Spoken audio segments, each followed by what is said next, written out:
Okay, I am in the dreaded on the floor position, getting ready to set up all of my harnesses, all of my treadles, so that I can lift the harnesses appropriately. I have my handy dandy printout of where each of my hooks needs to go, so which treadle gets which harness, and I set that right next to everything. I have a little light up here that's really, unfortunately, that's the best lighting I've got because you're under the loom, and I really don't have very many places to put a light down here. And being cheap, I don't happen to have a little table lamp or a desk lamp that I can move. I have everything up on the ceilings and the walls. Now, Macomber has this nifty little tool. I'm going to see if I can zoom in on it right here, that you can attach to your loom. What this does is it enables you to lift each harness individually. So you slide this on and you push. There's a little piece cut out there, and you put that on top of the harness that you need. You take this hook and put it through there, and then you can pull it down. And I have this, okay, granted it's not the easiest, because you do have to make sure that it's going straight down. Put it in the hole, and I have put eye hooks down here so that I can hold it down. So I can do all of my number 8s at the same time. I can then do all of my number 7s at the same time with each of these. It is a really funky tool. Okay, so I'm going to zoom back out. You know what that tool is doing? We'll see if I can do that. You can see right here that I have that harness down. Now, the Macomber loom has super hooks. This is what they use to hook onto the bottom lamb. Okay? So each of these is the number 8. So I am going to look, and I need 1, 2, 3, 4, 5 super hooks for the number 8 harness. So I now have 1, 2, 3, 4, 5 super hooks to use. And this is the actual treadle that they need to go on. Now, I happen to have 12 treadles here, but I only need 10. So I am going to ignore treadle 12 and treadle 1. And I am simply going to I'm going to make this change. So that's going to actually be 2, 3, 4, 5, 6, 7, 8, 9, and 10. Going all the way, 10 and 11. Okay, going all the way across. Now, you can see that I have actually labeled the bottoms of my treadles. So I will actually change that so that when I look down, I see that this number 2 is actually 1. And that'll be 2, 3, 4, 5, 6, 7, 8, 9, 10. So I'm ignoring that one, and I'm ignoring this far one. So we're just going to do the ones in the middle so that I know that we're good to go. Okay. So now on to super hooks. The first treadle, which in this case we're calling number 2, I need 1, 2, 3, 4, and then 9. So adding 1 to each of those, I'm going to put a super hook on 2, and I lift it and I just pull it down over top of the harness or the lamb. Might be able to see the lamb easier on number 1. All I'm doing is I'm hooking it over the top like that, and I'm pulling down. It's a pretty tight hook. If I wanted to, I could hook here. This, as I said, this is one of the older lambs, and definitely an older loom, so I've got all of the original lambs on it. But these tended to come out frequently, and so they created the super hooks that go right on top and hook down. Okay. So I need 1, I need 2. This is for number 8. This is where most people start complaining of back issues.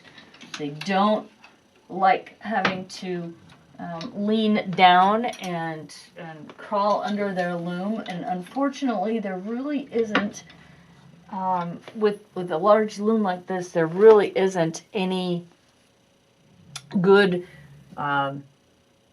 way to do this without having to get underneath of your loom and crawl underneath of it like this. Oops, that didn't want to quite go down. And okay, so we have 1, 2, 3, 4, and 9 hooked up. All right, so now we're going to, and that was for harness 8. So now we're going to do harness 7, which is 1, 5, 6, 7, and 8. So I'm going to undo this little clip. I'm going to lift up harness 8. I'm going to do the same thing. I'm going to move this forward to harness 7. Push it down. Hook that through. And again, hook it through my little trusty eye hook there so that I can see the harness. It's easily manipulated, and I'm going to go from there. So on this one, since this is now raised, it makes it a little easier. I can put that down, and then I just hook it over top of that. Okay, so that was 1, and now I need 5, 6, 7, and 8, which is not 5. It's actually 6, 7, 8, and 9. Why? Because I moved everything over 1, because I am not using treadles 1 and 12. I have to keep reminding myself of this so that I don't screw up. I probably should have labeled these prior to putting these on, prior to doing the tie up. This is how Macomber does their tie up. I do actually appreciate the method of tie up that they have for the shacked baby wolves and their mighty wolves. Everything is already hooked up, and you just simply slide it into the particular treadle slot. The issue is, I really like having the front of my treadles raised as opposed to pressing down like from the back to the front. I like to actually just press down up here, which then moves it up. It's easier on my back, and I don't know if I've mentioned this before. I do actually have back problems. I have a chronic back issue that does not. It's not going to go away anytime soon. So I have to manipulate everything that I do around it. So there are going to be times when I will get everything done on the loom, but I can't do the tie-up because I can't bend down enough. I can't sit or lean forward enough to be able to manipulate everything. And so I'll have to wait a day or two before I can actually get that going. So that was treadle 7, or harness 7, sorry. Now we're going to go to harness 6. Like I said, you want to be able to press these straight down. So maneuvering this back and forth so that it's straight up and down is kind of important. Let's see, 2, 3, 8, 9, and 10. So add 1 to everything. So we're going 3 and 4. Then 9 and 10 and 11. And this is the first time that we're actually pulling this one up. Okay, so that was number 6. So now we'll let that one go. And we'll move this to 8, 7, 6, 5. Move this to 5. Hook that. And hook that. And I need, what do I need? Get it under the light here. I need 4, 5, 6, 7, and 10. 4, 5, 6, 7, and 10, which is actually 5, 6. Yes, so we have to add 1 to each of these. So that is 5 and 6 and 7 and 8 and 11. So this little tool, as you can see, really makes it faster, easier. I don't have to pull down on the harness and then risk my fingers being caught there. So that's really nice. So we're going to move to 4 now. And that's straight down. And now you can see as we move forward onto the next set of looms, or the lambs, I'm using the lower eye hook. So that makes sure that it's low enough that I can actually manipulate with it. So I need 1, 2, 7, 8, and 9. 1, 2, 7, 8, 9, which is actually 2 and 3.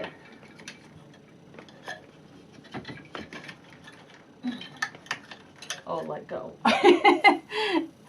And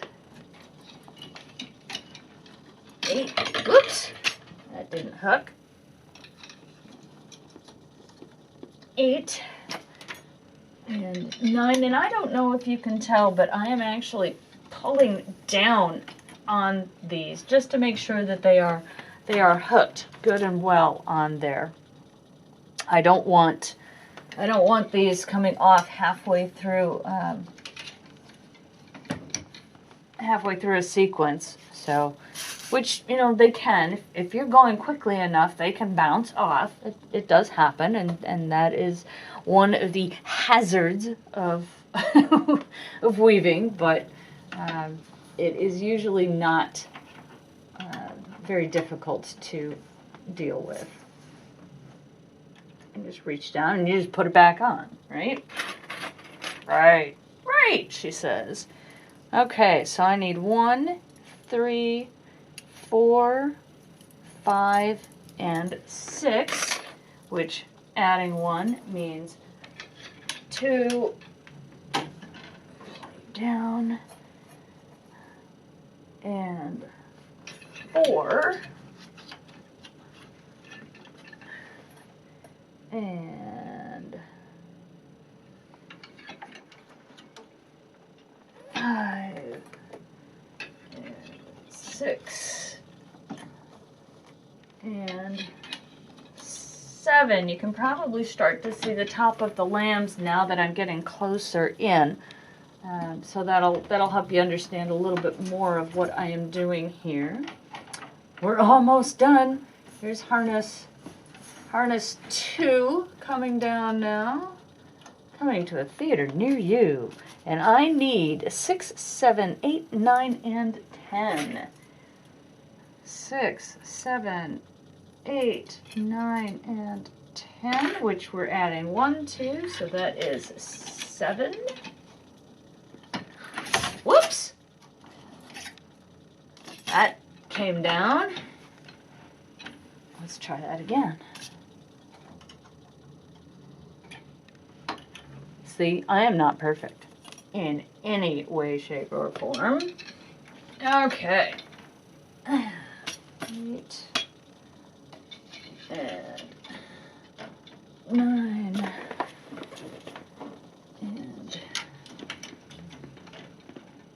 10, and 11.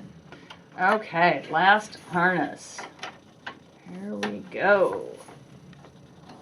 Oh, come on, straight down. Let's go. There we go.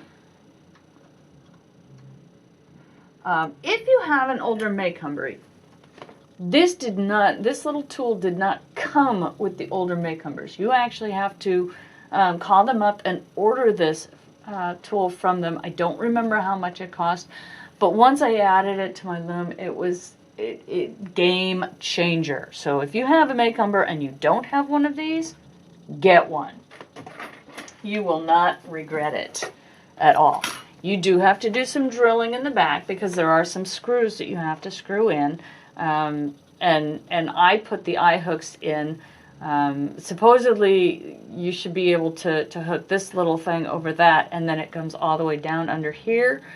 It actually lowered it, and it's probably because this is an older Macomber and it wasn't designed to use one of these. This is a little wider than the newer ones are, I believe, and so I had to drill the eye holes or the eye hooks in. But it doesn't matter. It is probably the best, smartest thing that I have done with this loom, and I love the fact that they offer it. Okay, so we need 2, 3, and 4, and 5. Oh, I saw what you were going to do. Stay. And last one on 11.